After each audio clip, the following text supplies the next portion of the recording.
Bonjour, bienvenue dans le podcast Ta parole, mon cœur. Le podcast chrétien centré sur la parole de notre Seigneur et son impact merveilleux dans nos cœurs et dans nos vies. Je suis Sophie Camilia et je vais partager avec vous ce que Dieu me permet d'apprendre en nourrissant ma relation avec lui à travers l'étude de sa parole, la prière et toutes mes expériences au quotidien. C'est parti!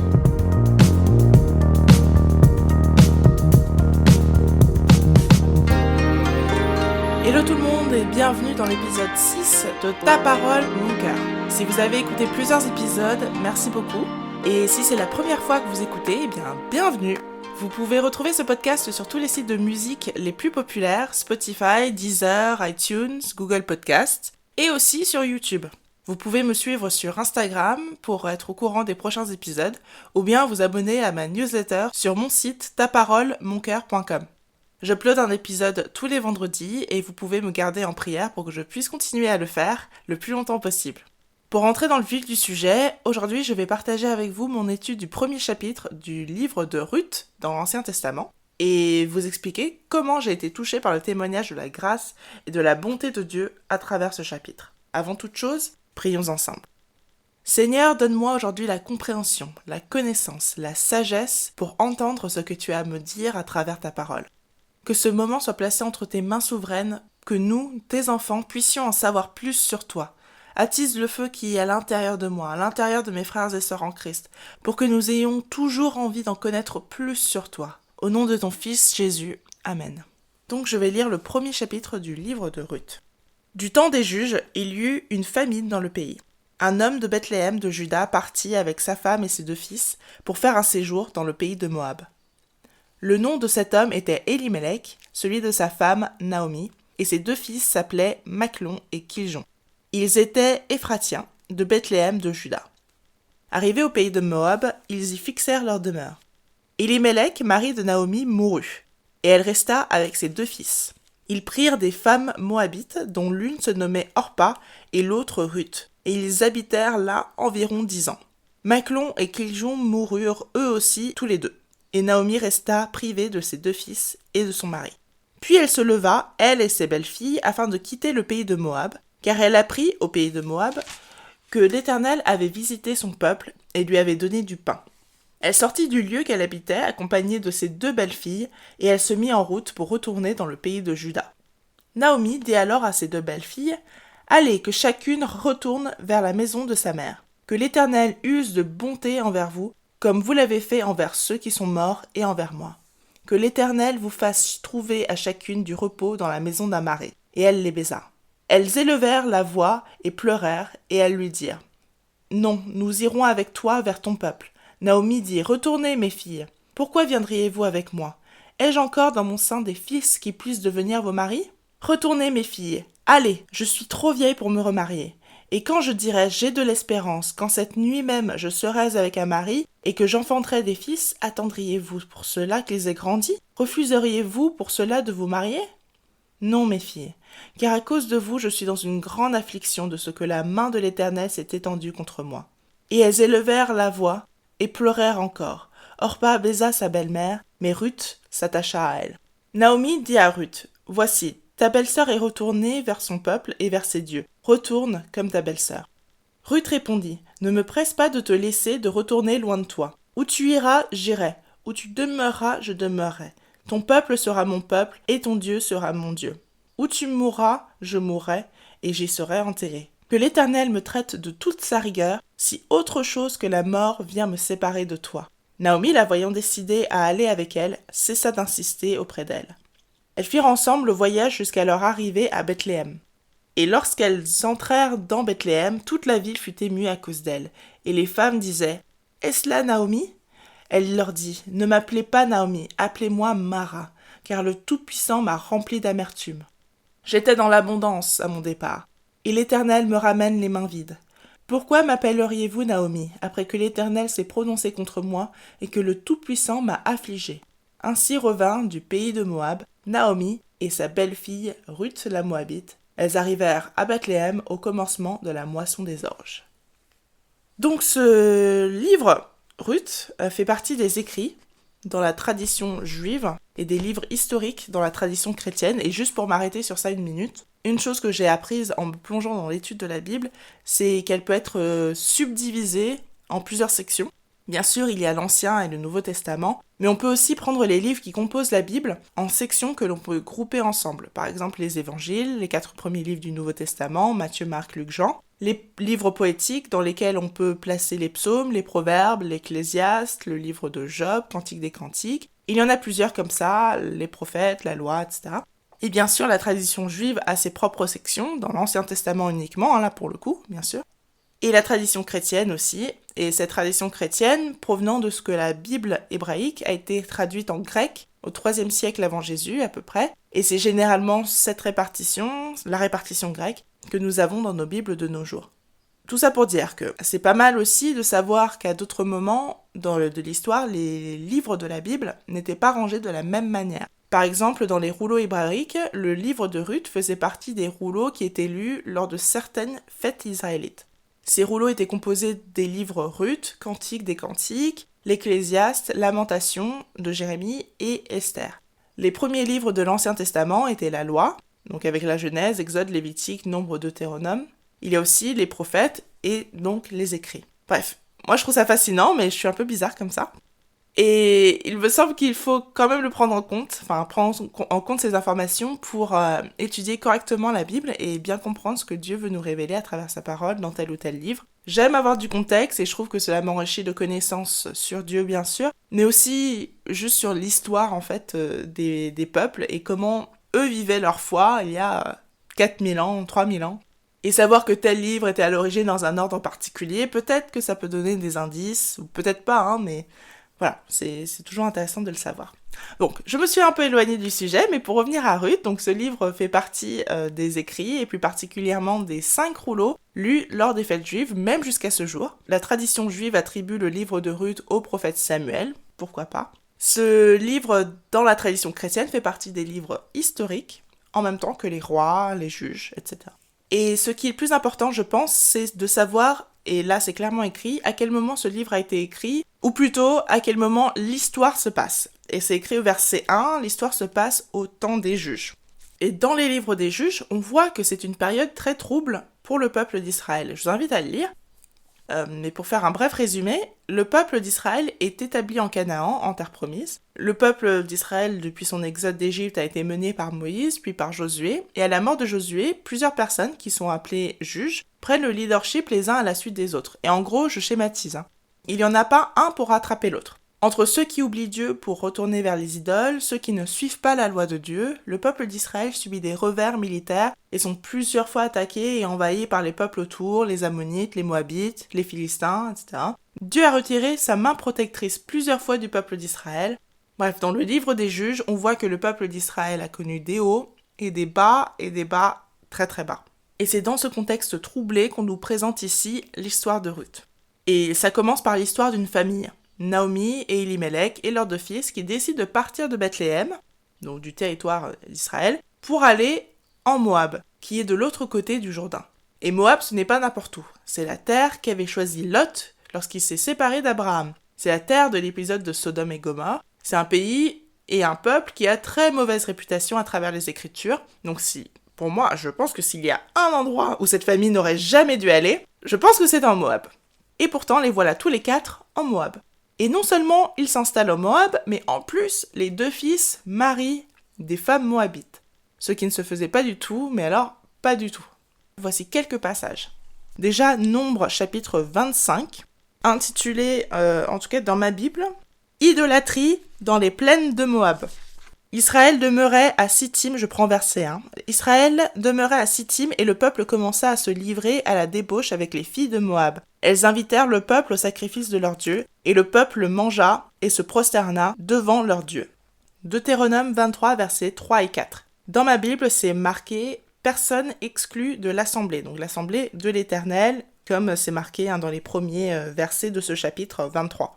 Au verset 3 et 4, c'est écrit « L'Ammonite et le Moabite n'entreront point dans l'assemblée de l'Éternel, même à la 10e génération et à perpétuité, parce qu'ils ne sont pas venus au-devant de vous avec du pain et de l'eau, sur le chemin, lors de votre sortie d'Égypte et parce qu'ils ont fait venir contre toi à prix d'argent Balaam, fils de Béor, de Pétor en Mésopotamie, pour qu'il te maudisse.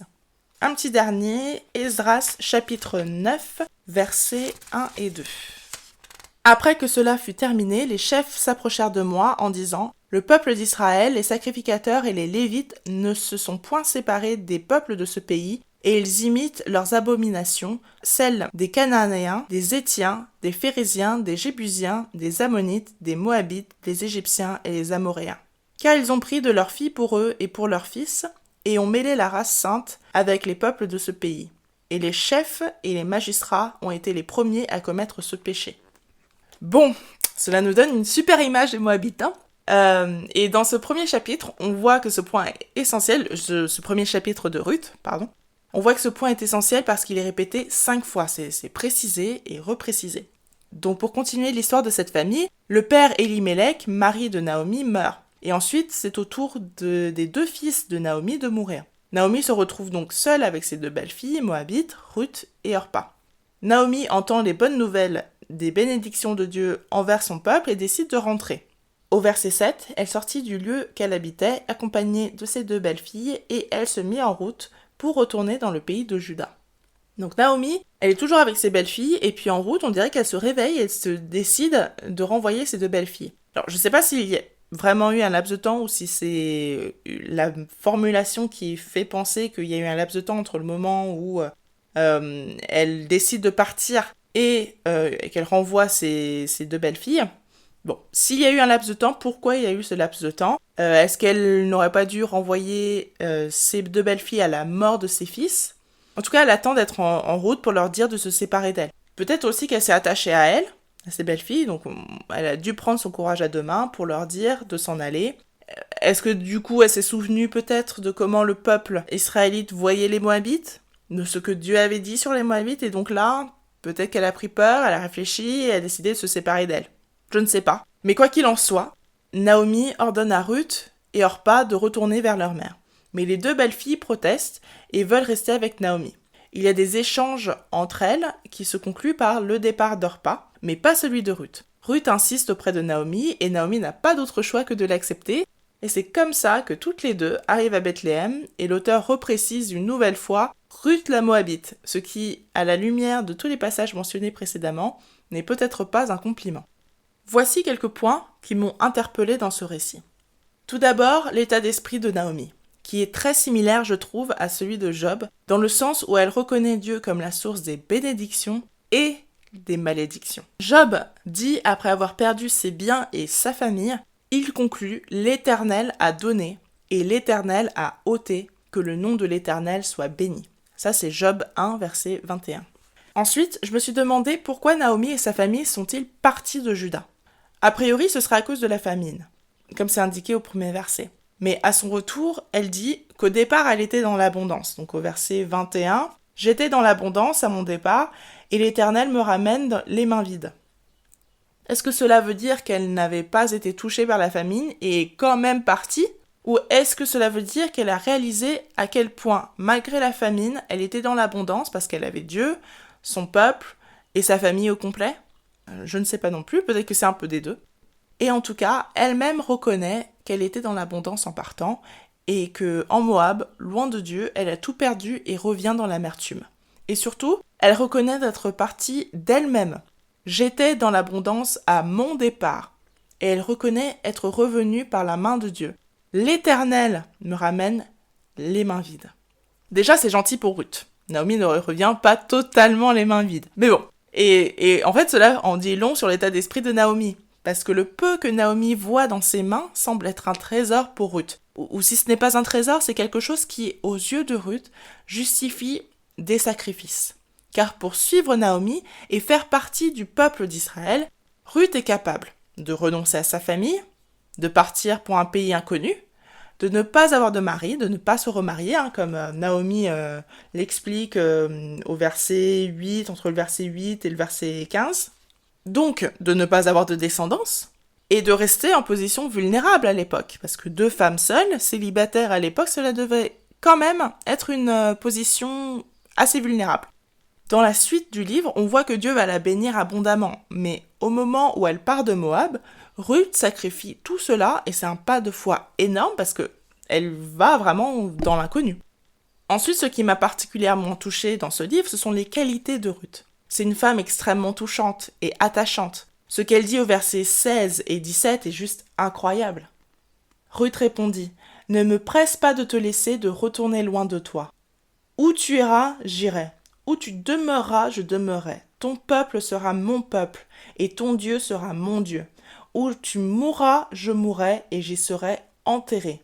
Que l'Éternel me traite dans toute sa rigueur, si autre chose que la mort vient à me séparer de toi. » J'imagine, on me dit ça, j'aurais regardé, mais bouche bée. Enfin, je sais pas, qu'est-ce qu'on peut répondre à ça? Et parmi ces qualités, j'ai noté la fidélité, la persévérance. Elle insiste et ne lâche rien. Elle est déterminée, elle est sincère et désintéressée par les choses matérielles, capable de faire des sacrifices énormes. Parce que Naomi, a priori, elle n'a rien à lui offrir, en tout cas rien de matériel. Et puis, Ruth, c'est une femme qui ose. Elle a du cran de tenir tête à sa belle-mère. Elle a le cran de voir au-dessus de sa condition de Moabite et de vouloir faire partie du peuple de Naomi et de déclarer Dieu comme son Dieu à elle. Peut-être qu'elle ne connaissait pas ce qui se disait des Moabites, mais si elle le savait, mais quel culot! Elle aurait pu se dire non, je n'ai pas droit, ou non, mais ce n'est pas mon peuple, donc je n'ai rien à faire avec eux. Et donc rejoindre son peuple comme l'a fait sa belle-sœur. Et en parlant de sa belle-sœur Orpa, Ruth et Orpa sont confrontées à un choix à faire. Le même choix que Josué avait mis devant le peuple d'Israël.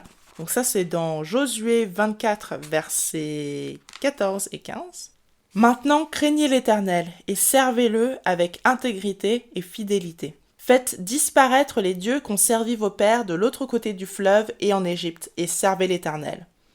Et si vous ne trouvez pas bon de servir l'Éternel, choisissez aujourd'hui qui vous voulez servir, ou les dieux que servaient vos pères au-delà du fleuve, ou les dieux des Amoréens dans le pays desquels vous habitez. Moi et ma maison, nous servirons l'Éternel. » Ici, dans Ruth, c'est le même choix, même si c'est pas formulé aussi clairement. Et Orpa a choisi de retourner vers son peuple et ses dieux. Ruth, avec intégrité et fidélité, décide de rejoindre la maison de Naomi, le peuple d'Israël, et de servir l'Éternel. Après avoir noté tout ça, comment cela devrait-il me changer, ou m'influencer, ou me pousser à la réflexion sur Dieu, sur Jésus, et sur moi en relation avec eux? Sur Dieu, cela m'apprend que sa bonté et sa grâce n'ont pas de frontières. Ses bras accueillent quiconque vient à lui. Même Ruth la Moabite, il y a 3000 ans, même toi et moi aujourd'hui, tout le monde qui viendra demain. Ce que Dieu a dit à Josué plus tôt se réalise déjà avec Ruth. Il avait dit à Josué, Josué 4, verset 24, « Afin que tous les peuples de la terre sachent que la main de l'Éternel est puissante, et afin que vous ayez toujours la crainte de l'Éternel, votre Dieu. » Et ensuite, voici les questions que je me pose après avoir lu le premier chapitre de Ruth. Est-ce que je suis dans le même état d'esprit spirituel que Ruth pour pouvoir proclamer le peuple de Dieu est mon peuple, et le Dieu de ce peuple est mon Dieu, et je le suivrai jusqu'au bout? Et sinon, qu'est-ce qui m'en empêche? Qu'est-ce qui me retient de prendre part, de prendre ma place dans le peuple de Dieu parce que j'y ai une place? Je suis accueillie, tout comme Ruth. Et Ruth n'a rien fait de particulier si ce n'est se convertir et se rapprocher de Dieu. Ruth aurait très bien pu prendre les malheurs de Naomi comme une preuve que Dieu n'agit pas. Elle aurait très bien pu dire quelque chose du style, alors, qu'est-ce qu'il fait ton Dieu? Pourquoi ne peut-il pas te secourir? Comme certains l'ont dit à Jésus à la croix. Il s'est confié à Dieu, que Dieu le délivre maintenant. Bien au contraire, Ruth saisit pleinement l'occasion et fait un pas de foi vers Dieu en ne demandant rien. Car faire partie du peuple de Dieu, cela lui suffit. Et est-ce que c'est mon état d'esprit? Est-ce que je suis Dieu pour obtenir quelque chose? Ou est-ce que faire, entre guillemets, seulement partie du peuple de Dieu peut me contenter? Et enfin, Dieu est souverain. Parce que sur le papier, rien ne prédestinait Ruth à tout ce qu'elle va vivre. Plus tard dans le livre, on se rend compte que Ruth est l'arrière-grand-mère du roi David. Et donc dans l'arbre généalogique de Jésus, comme c'est expliqué dans le premier chapitre du livre de Matthieu. Ruth la Moabite, qui aurait dû être rejetée par ce peuple d'Israël, qui n'aurait jamais dû pouvoir rentrer dans le peuple de Dieu, non seulement prend sa place parmi son peuple, mais devient un ancêtre de Jésus. Et si ça, ce n'est pas un témoignage que rien n'est impossible à Dieu, et qu'il travaille avec qui il souhaite travailler, et au moment où il souhaite travailler avec elle, Dieu est souverain, sa grâce et sa bonté n'ont pas de limite. Merci Seigneur pour ce témoignage de ta grâce, cet encouragement et exhortation à tout lâcher pour te suivre, pour prendre notre place auprès de toi en Christ notre Seigneur. Je veux t'adorer de manière complètement désintéressée, peu importe les bénédictions que tu pourrais apporter dans ma vie. Je veux te suivre et te servir et faire partie de ton peuple, car c'est déjà une bénédiction énorme que de pouvoir proclamer cela. Merci pour ta grâce, merci pour ta bonté qui dépasse les frontières, les peuples, les langues. Merci parce que, par Ruth, tu nous montres que tu peux aussi utiliser une personne qui, sur le papier, n'était pas destinée à faire partie de ton plan. Et pourtant, la voilà. Et pourtant, me voici, nous voici. Au nom de ton Fils Jésus. Amen. Merci d'être arrivé jusqu'à la fin. Je serais contente d'avoir vos retours par mail à taparolemoncoeur@gmail.com ou sur Instagram sur la page du même nom. Je vous souhaite une excellente journée et soyez bénis.